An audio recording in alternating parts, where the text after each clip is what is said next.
아침부터 유서는 딸 민지의 가방을 챙기느라 정신이 없다. 어제 저녁에 단단히 일어났는데도 민지는 아직 제 가방 하나도 싸지 못한다. 눈도 덜 뜬 민지를 세면대 앞에 세워놓고 시끄럽게 울려대는 전화기를 받아들었다. 네, 아가씨. 5분 후에 내려가요. 민지가 늦잠을 자서. 금방 내려갈게요. 오늘은 민지의 고모가 민지를 데리고 할머니 댁에 가기로 한 날이다. 유선의 남편이 죽은 지 꼭 1년. 그 1년 동안 약속이나 한 것처럼 서로 앙래도 없이 지냈다. 딱히 감정의 골이 있는 건 아니었지만 각자에겐 시간이 필요했다. 유선도, 민지도, 자식과 형제를 잃은 그들도. 유선이 지금의 생활에 익숙해졌을 즈음 민지의 고모에게 연락이 왔다. 오랜만에 할머니 할아버지 보는데 이게 뭐야. 머리는 새 집을 지어갖고. 내년에 학교 들어가면 어떻게 하려고 그래?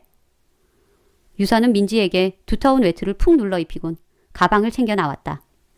민지를 고모차에 태워보내고 나서야 유선은 훅 끼쳐오는 겨울바람을 느꼈다. 아파트 입구에서는 508호 할머니가 경비원과 실랑이를 벌이고 있었다. 508호 할머니는 사흘에 한 번꼴로 싸움을 벌이곤 해서 진상할머니로 불린다.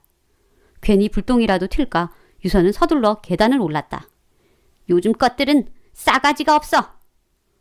누구에게 하는 말인지 모를 할머니의 까랑까랑한 소리가 아파트 복도를 울렸다. 유선은 집으로 들어와 좁은 소파에 털썩 앉았다. 왠지 설레었다. 얼마 만에 느껴보는 여유로움인가.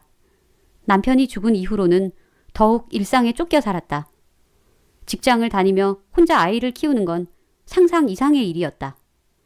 잠깐 몸을 누인다는 게 눈을 떠보니 점심이 훌쩍 지났다. 겨울해가 따뜻하게 거실에 들어왔다. 유선이 베란다를 통해 밖을 보니 유선의 바로 아래층인 103호 여자가 현관을 나서고 있다. 작은 술집을 운영한다는 여자는 새벽마다 매번 새로운 남자를 집으로 데려와 다채로운 소리를 내지르곤 했다. 새벽마다 들리는 낯뜨거운 소리에 주민들의 항의를 받은 그녀는 엉뚱하게도 유선의 집에 화풀이를 했다. 민지가 더 어렸을 때였는데 민지의 쿵쿵거리는 소리 때문에 쉴 수가 없다는 여자의 항의에 유선의 집 바닥은 온통 두툼한 매트를 2겹씩 깔았다. 바람둥이 여자는 오늘도 늘씬한 몸매가 잘 드러나는 꼭 달라붙는 검정 코트에 높다란 힐을 신고 또깍또깍 출근 중이다. 유선은 허기가 느껴져 냉장고를 열었다. 텅 빈 냉장고. 유선은 간단한 유깃거리를 사려고 집을 나섰다. 바람이 꽤 쌀쌀했다. 목도리를 눈 밑까지 칭칭 감고 도로 건너 빵집에서 샌드위치와 주스를 샀다.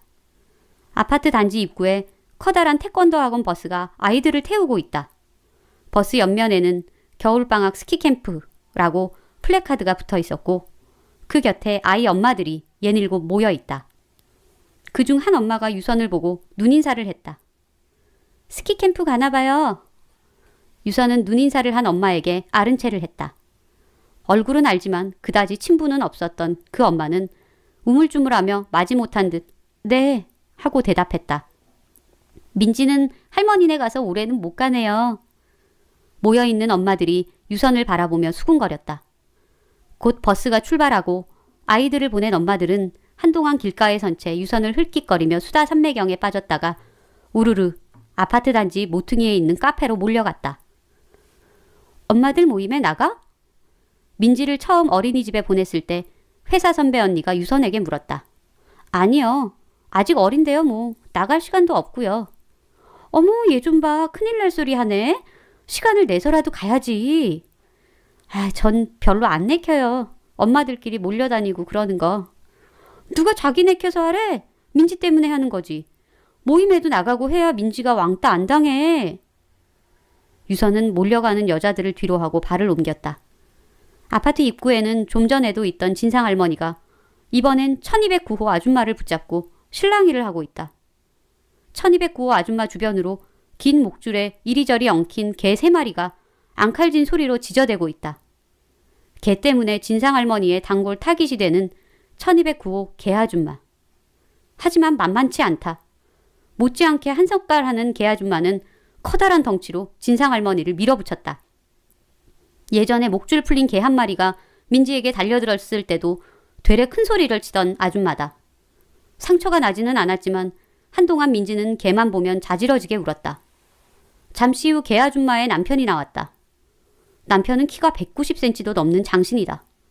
그는 키가 너무 커서인지 어깨를 구부정하게 하고 다녔다. 진상할머니는 저만치 사라지는 개 부부를 보면서 혼자 구시렁거렸다. 할머니와 잠깐 눈이 마주친 유선은 얼른 고개를 돌려 계단을 올랐다. 요즘 것들은 싸가지가 없어. 진상할머니의 카랑한 소리가 아파트 단지에 울렸다. 그날 밤 유선은 좀처럼 잠이 오지 않아 오래 묵혀둔 와인을 꺼냈다.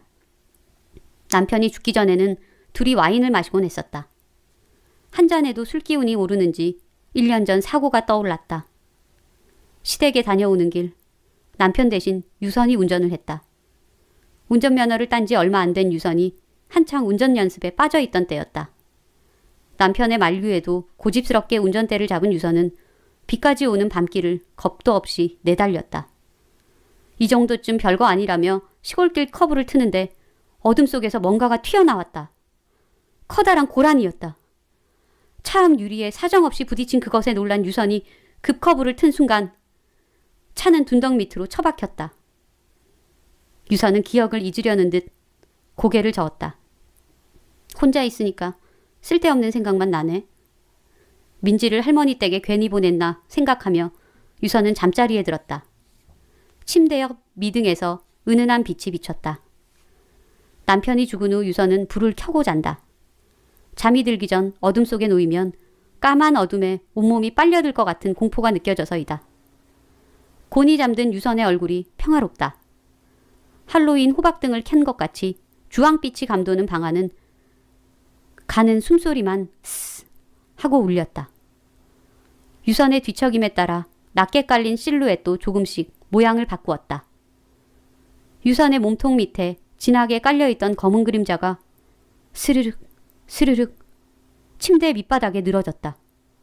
스르륵 스르륵 길게 늘어진 그림자는 맞은편 벽까지 늘어졌다. 벽에 늘어져 붙어있던 그림자가 가위로 오려낸 듯 선명해지더니 따락 따락 신발을 벗듯 한 발 한 발 유선의 몸을 벗어났다. 유선의 몸에서 분리된 그림자는 벽과 바닥을 따라 움직였다. 현관 문틈을 통해 집 밖으로 나온 그림자는 아파트 단지 내 놀이터에 들어섰다. 좀 떨어진 곳에서 키가 큰 가로등이 내려다보듯 비추고 있다. 그림자는 훌쩍 그네에 올랐다. 끼익 끼익 끼익 그네의 쇳소리가 규칙적으로 울렸다. 다음날 유선은 재활용 수거함 앞에서 진상할머니와 마주쳤다. 할머니는 쪽지 젖은 눈으로 유선을 노려보았다. 어제 시끄러워서 새벽까지 잠을 못 잤어. 유선은 괜한 시비에 휘말릴까봐 못 들은 척했다. 할머니는 좀 더 바싹 다가와 소리를 쳤다. 그 집 딸 말이야. 네? 저희 집이요? 애 엄마가 뭐라고 돌아다니길래 애가 밤늦게까지 혼자 놀이터에서 그러고 있냔 말이야. 저희 집 아니에요. 아니긴 뭐가 아니야. 놀이터에서 늦게까지 혼자 노는 건 그 집 딸밖에 없는 거 다 아는데 그전에도 엄마 기다린다고 그러고 있는 걸 내가 몇 번을 봤는데. 글쎄 저희 민지 아니라고요. 집에 있지도 않은 애를 갖고 억지를 부리세요. 재활용을 버리러 나온 주민 몇이 흘금거리며 쳐다본다. 다들 서둘러 정리를 하고 자리를 떠났다. 애비 없는 자식이니 오죽하겠어. 돌아서는 유선의 뒤에 작은 소리로 한마디 내지르는 할머니. 유선은 잠시 멈칫했다. 자리를 떴다. 그날 밤 유선이 잠들자 불빛 아래 꿈틀대던 검은 그림자는 시커먼 형체로 벽을 타고 문 밖으로 나왔다. 복도를 지나 계단을 내려온 그림자는 전날처럼 놀이터에 들어섰다. 시커먼 그림자가 그네에 올라탔을 때 반짝 시선이 느껴졌다. 508호. 진상할머니는 베란다 창틀 밖으로 고개를 쭉 뽑은 채 그네에 매달린 시커먼 형체를 확인하려 했다. 그네에 오르려던 그림자는 순식간에 할머니 눈앞까지 제 검은 몸을 길게 뽑아 올렸다. 깍! 아파트 단지로 진상할머니의 비명이 퍼졌다. 검은 그림자는 다시 그네로 돌아와 검은 몸을 웅크리고 앉았다. 밤 공기를 가르며 똑깍똑깍 울리는 하이힐 소리.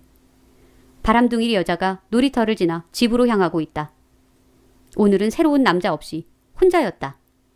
그네에서 풀썩 내려온 검은 그림자는 구부정하게 몸을 부풀려 현관 번호키를 누르는 바람둥이 여자에게 다가섰다. 그림자는 여자의 뒤에 장신의 남자처럼 구부정한 자세로 섰다. 술에 얼큰하게 취한 여자는 제 뒤에 검은 그림자를 눈치채지 못했다.